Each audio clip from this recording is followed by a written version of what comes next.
Il est 10 heures, l'heure du flash. Bonjour à tous. Il y a eu un conseil des ministres hier. Le gouvernement a annoncé un plan de 530 milliards de francs CFA pour limiter les effets des pluies.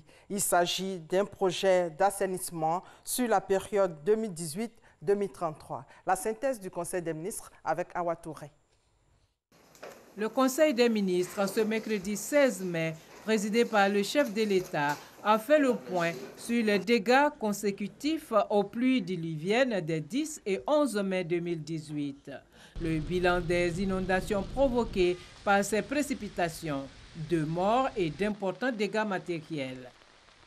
Pour faire face au risque de catastrophe, puisque nous ne sommes qu'au début de la saison des pluies, le Conseil a arrêté un certain nombre de mesures, et principalement des mesures qui renforcent celles qui existent déjà. Il s'agit notamment de l'intensification de la sensibilisation.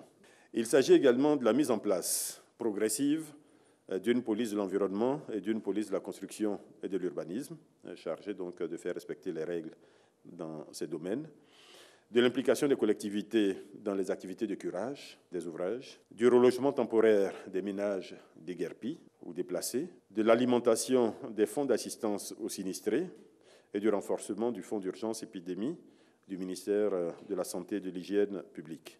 Pour réduire les désagréments liés aux intempéries, le Conseil a décidé de la mise en œuvre d'un plan d'envergure. Le schéma directeur d'assainissement et de drainage du district d'Abidjan. La mise en œuvre du schéma directeur d'assainissement et de drainage du district d'Abidjan permettra d'améliorer le fonctionnement global des réseaux et de limiter significativement les dysfonctionnements en période de pluie intense. Le coût global de la mise en œuvre de ce programme est évalué à 530 milliards de francs CFA. Cela va concerner la période allant de 2018 à 2033. Ce plan va comprendre la réhabilitation d'installations existantes. Et il s'agit en particulier des travaux concernant 157 km de réseaux enterrés aujourd'hui dans la ville d'Abidjan, la remise en état de 4 stations de pompage. Et il y a bien entendu des travaux neufs.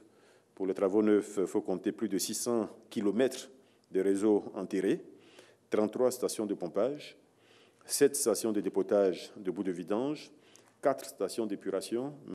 Le gouvernement, qui entend par ailleurs préserver le patrimoine routier de la Côte d'Ivoire, a adopté un projet de décret portant réaménagement de la gestion de l'entretien routier. Il s'agit d'un dispositif d'entretien préventif du patrimoine routier national dont la mise en œuvre est confiée à la Direction générale des infrastructures routières, la DGIR. La DGIR, dont relève la régie, sera chargée d'intervenir sur le réseau routier à travers les agents des directions territoriales et régionales des infrastructures économiques pour prévenir les dégradations grâce à une déconcentration effective des responsabilités et des moyens. Cette mesure permettra, plus concrètement, d'inspecter le réseau routier, de surveiller en permanence ce réseau, d'enquêter, de mieux apprécier le trafic supporté par ce réseau, de recueillir des données plus fiables. Pour une meilleure gouvernance, l'Agence judiciaire du Trésor et le comité de coordination des actions liées au mécanisme d'examen de l'application de la Convention des Nations Unies viennent compléter le dispositif de lutte contre la corruption et l'enrichissement illicite en Côte d'Ivoire. Le quartier Colombie de Cocody 2 Plateau est parti en fumée hier. Pas de perte en vie humaine, mais un habitant a été légèrement blessé dans cet incendie qui a ravagé plusieurs baraques hier dans la soirée. Selon les sapeurs-pompiers, les flammes ont été maîtrisées par l'engagement de 4 engins pompes. Un incendie similaire a déjà été enregistré en 2015 dans ce quartier situé derrière Sokosé. En 2017, les pompiers ont enregistré 1300 incendies contre 1406 en 2016 sur le territoire national. La 10e édition du Salon international du livre d'Abidjan a ouvert ses portes hier au Palais de la Culture de Treichville. Les États-Unis, invités d'honneur. Le livre vecteur des identités culturelles, c'est le thème de cette 10e édition.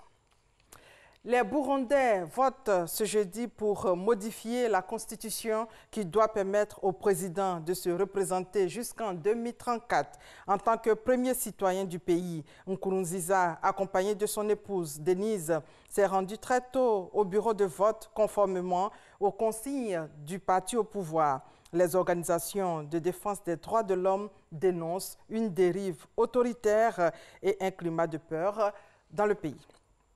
Et c'est la fin de ce flash, on se retrouve à 13h. Merci de votre fidélité.